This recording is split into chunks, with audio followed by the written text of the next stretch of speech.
Okay, Coach Mack, are you ready? You're next. Let's roll, he says. Ron McBride. We got a video, though. We're going to show some highlights of you for a second, Coach Mack. If you remember, in 2004, Coach Mack came back to Utah. It was such a neat thing. We called it Mack's Back Mack. Do you remember that?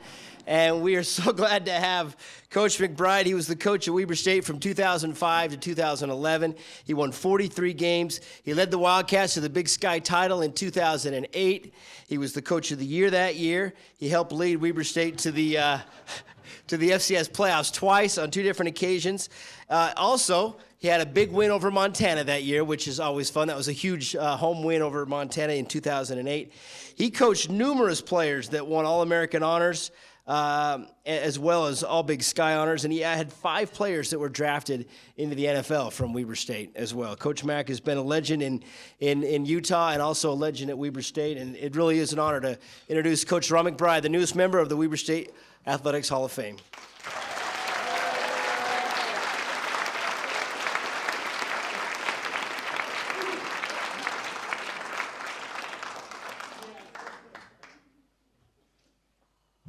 Well, first of all, I want to congratulate all the inductees.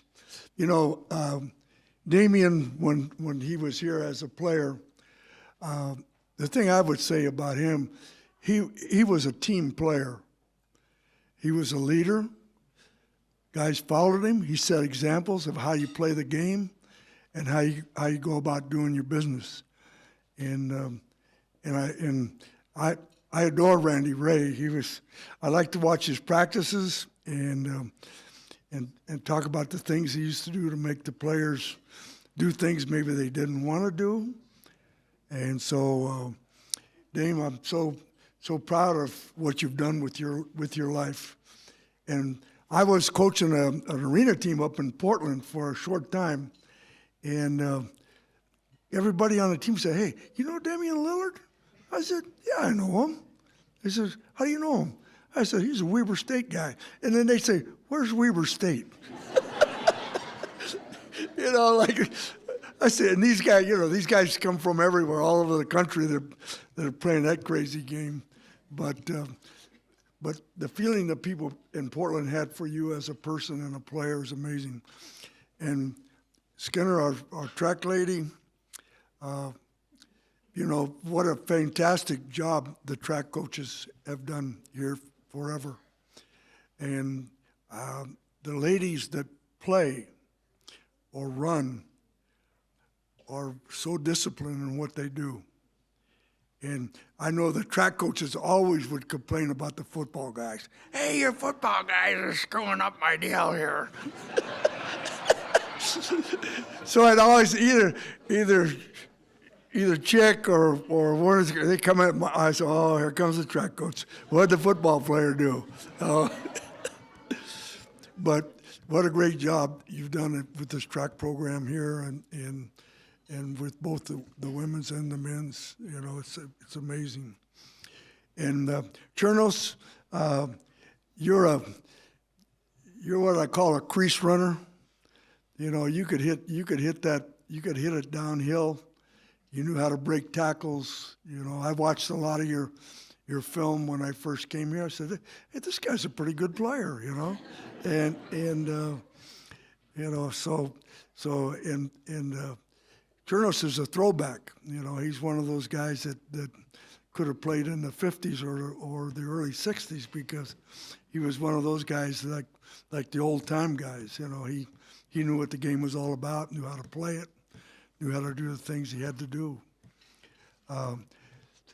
So I appreciate all the inductees, and I have my family here tonight. I have my wife Vicki and Kelly and Danny and Heather and Melody and Kelly and then you know the whole crew. And then I have all my foundation people here from the Ron McBride Foundation that we support 3 schools up here in Ogden through my foundation, and how much I appreciate them. And Larry Kimball is here, and obviously the Bob Marcourt. You know, one day I can remember going up to the house and and with Dutch. And Bob says, how about I give you $200,000? Oh, I said, that's awesome. And then he's sitting there like that. He says, how about if I give you $400,000? I said, that's really good, you know. And I'm looking at Dutch. I'm trying to figure out when's a cue when we say, okay, that's good.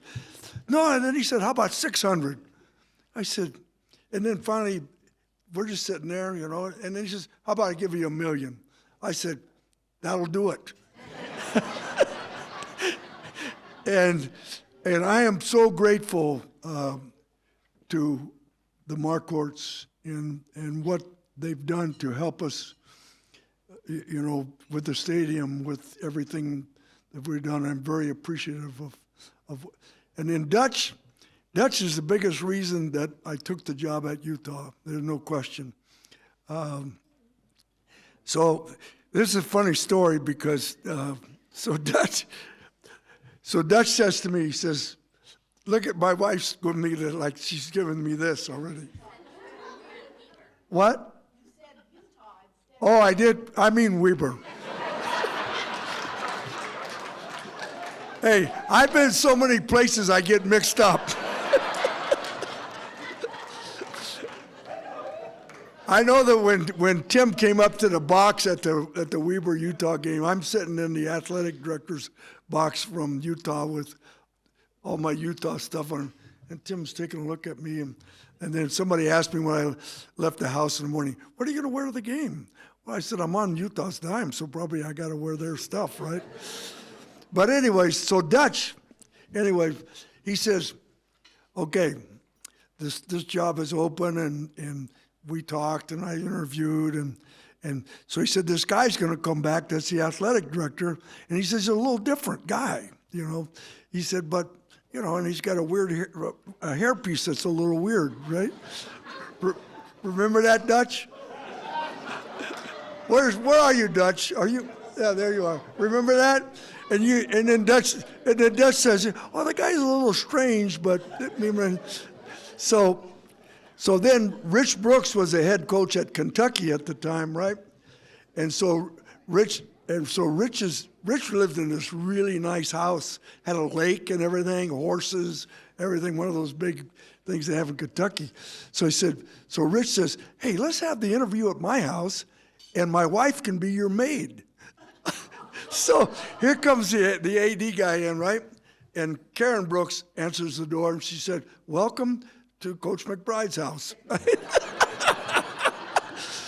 So he's walking in, looking around, he's thinking, I don't know if I can afford this guy. And I was so excited with the opportunity to come back to Utah, and particularly to come to Weber State. And I looked at everything, and on my way back to come out here to take the job, I got a call from Bill Walsh, who was kind of the guy that was in charge of to find a new coach at San Jose State, which was my alumni. And so Bill said, hey, why don't you just come out and interview? And I said, no, I just took the job at Weber State, and that's where I'm going because I want to go back to Utah. I don't want to go to San Jose. And so we came back, and then we weren't going to live. Vicky wasn't going to live up here, so she wanted to live down with her family. So I lived with the priest, right? So I lived with Father Cummings, okay? And so in a dungeon, right? And Wednesday night in the priest's house is the worst because that's when they had all the alcoholics in there and they do their thing, right? And the bathroom was right next to my room, right? And so they all smoked, right? So here they be, all those guys smoking Camel cigarettes, and the smell would come into my room, you know. And I'd be thinking, I'd say, Father Cummings, we got to go easy on this thing on the Wednesday night deal. And then, but Father Cummings, and then I got a guy to come down from the head coach at Idaho State to come down and help us coach, right? But he had no place to live. So I go to Father Cummings. I said, Father Cummings, do you think the coach could live with you? So he lived in the back bedroom, and Father Cummings lived in the other bedroom, and I lived downstairs.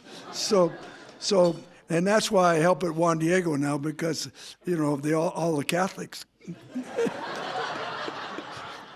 But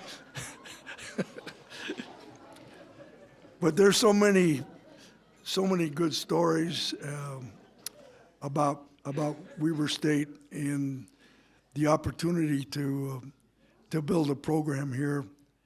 And the recruiting was kind of interesting because we hired Kamal Ahmad, who's here tonight. He was from Oklahoma, played for me at Kentucky. So we could send Kamal to Oklahoma, and he could live with his mother or his father or with his grandparents. So, and we didn't have to pay anything, and he could borrow their car, okay? So then I hired Chad Kaha from Hawaii, who played for me at Utah. Chad could recruit Hawaii because his wife worked for Delta Airlines. So that way we could recruit Hawaii. And then Jugi could coach Northern California, and he could stay with Charlie Elder, who's a guy who's friend. So it didn't cost me anything to send Jugi to Northern California. So we had it all figured out to where it's not going to cost us much to recruit where we want to recruit, because our coaches all had, and they said, what happens if we run out of money? If you run out of money, just come home.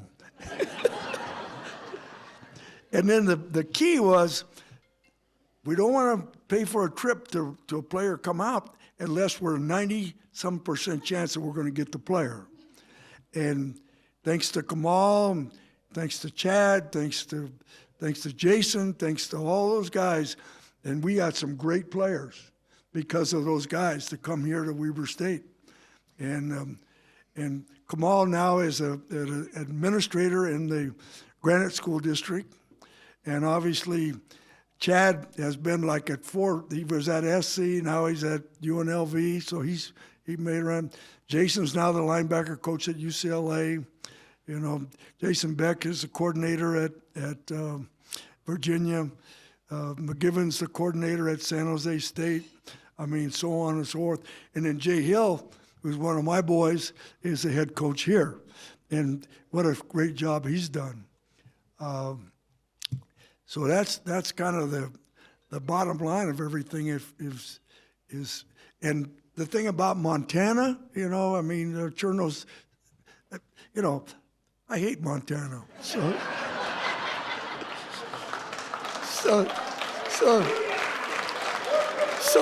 they would, yeah, give me something, that. So Chernos, where are you? Right there, okay. So people would say when you go up there, oh yeah, this is a tough place to play, man. All these people are this and all these people are that. And I'm saying, so they're up there, they're all over me, and I'm just flipping them off, right? and somebody's screaming at me like that lady with no teeth, and I just go like this, hey. Take a ride on that, brother. Or sister. because those guys thought they controlled the world at that time between the AD, the head coach, and the whole group. But we were able to put an end to that deal, and then Jay has continued it on. So Jay's punked them 3 or 4 times, so it's good for those guys. So that's just like the same thing with BYU. You got to make those guys suffer too, But anyways, I'm so appreciative.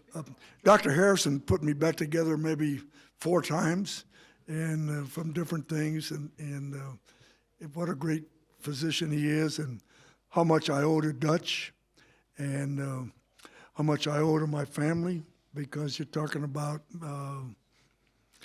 60-some years, whatever it is, and it's not exactly the most fun thing for your wife,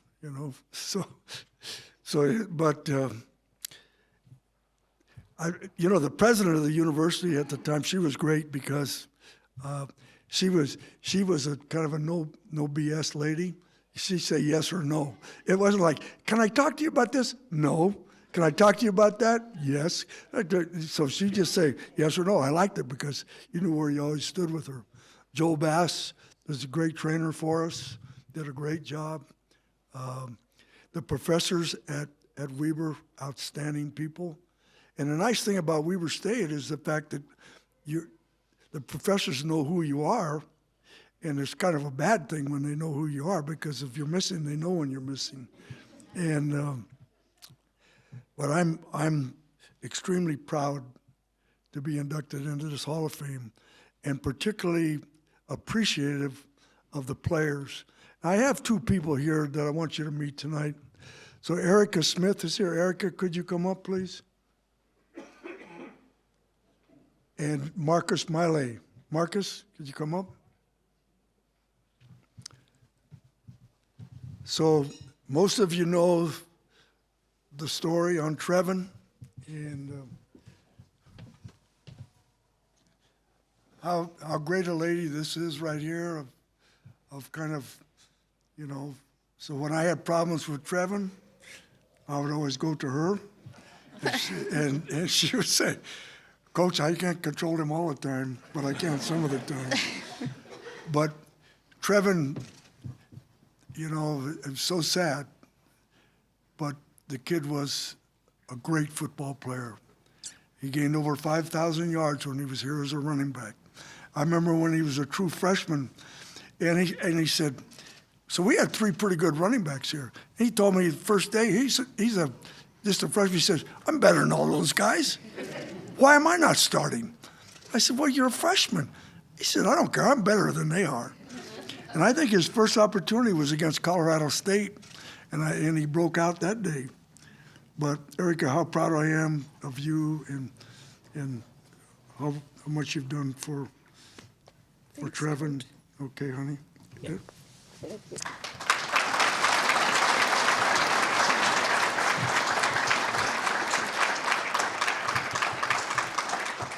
So, and then Marcus,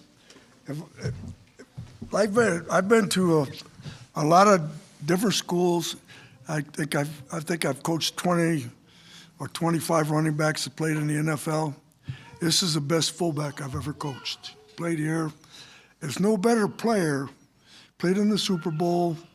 No tougher, hard-nosed kid I think I've ever coached. And when you're a lead blocker all the time, it's not much fun. No. That's right. Not. That's like when I called Marcus up, he said, who is this? I said, Coach Mack, who's that? No. I call him and I'm like, hey, it's the best looking fullback that's ever played for you. He's like, oh, Marcus? I'm like, that's me. Love you, Coach. Love you too. So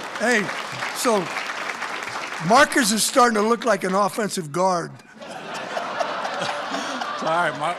My daughter's helping me eat less, Coach. So okay, I saw you. Next time Lay you off see the me. Polynesian food, I man. will. Always keeping it real, Coach. Yeah, you better keep it real.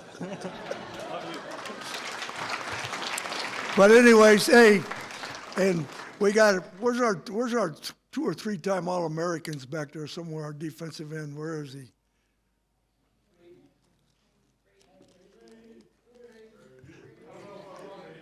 Where is he? Get up, come on up here, dude.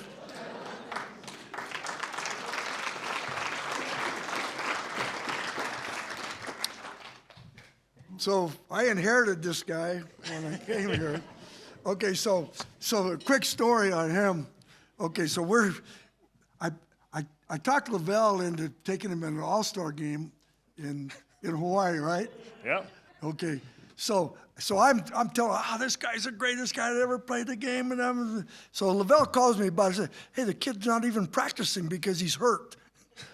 What was the deal with that? I shredded the bottom of my foot in the game the week or the day before we left. Yeah. And so I sat on the trainer's table and propped my foot up there, and the whole bottom of it was black and blue. I'm like, can you do something for this? And they said, you got to go to the hospital. And so I spent a week in Hawaii with my soon-to-be wife, Yeah, wonderful lady, by the way. and I didn't even have to go to practice. I know. So they called me and said, how come you send me damaged goods? I said, he looked fine last time I saw him. Congratulations, Coach. Thank you. And then Jankowski is here. Jankowski, raise your hand. Looking good. Get your hair cut. But anyways, hey, I appreciate everybody, and particularly inductees, and believe me, I appreciate Weber State and appreciate all the people that helped me out. And Dutch, never forget you. Dutch used to, if he didn't like something, he'd go, hey, Coach, what's the matter with you? I said, well, I don't know. And Jerry Grabel's doing a great job here, and Jerry Bovey, that whole group. And I used to look at Brad, who's the president now, like he was a little kid, or something. And the next thing I know, he's the president of the university. It's awesome. And Tim's the athletic director. That is good. And all the doctors. Thank you. Anyways, thank you very much.